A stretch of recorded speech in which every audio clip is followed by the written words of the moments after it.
പരിശുദ്ധ അമ്മയുടെ ഉള്ളിലൊക്കെ ദൈവവചനം നിറഞ്ഞ് അത് കറങ്ങിക്കൊണ്ടിരിക്കുക.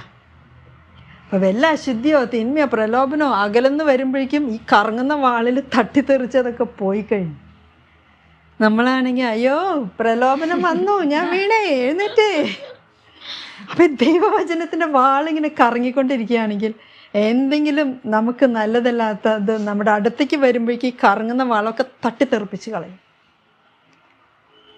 അല്ലേ? എഫെസോസ് 6-ാം അധ്യായത്തിൽ പറഞ്ഞിട്ടുണ്ട് അല്ലേ? ദൈവവചനമാകുന്ന ആത്മാവിൻ്റെ വാൾ എടുക്കുവിൻ. അല്ലേ? എനിക്കിതിൻ്റെ ഈ ഏരിയയിൽ വലിയ ഇതില്ല, കളരിയോ അങ്ങനത്തെ കാര്യങ്ങളൊക്കെ വാളെടുത്ത് വെട്ടില്ല അങ്ങനത്തെയൊക്കെ ഉണ്ടെങ്കിൽ തുടക്കക്കാരിങ്ങനെ കയ്യിൽ പിടിച്ചിട്ട് ഇങ്ങനെ വെട്ടി തുടങ്ങും അല്ലേ? ഓക്കെ, ചിലപ്പോൾ വെട്ടുന്നത് കൊള്ളില്ല, വളരെ സോഫ്റ്റ് ആയിട്ടായിരിക്കും. പഠിക്കില്ലേ തുടക്കം, മൂർച്ചയൊന്നുമില്ല, ഒന്ന്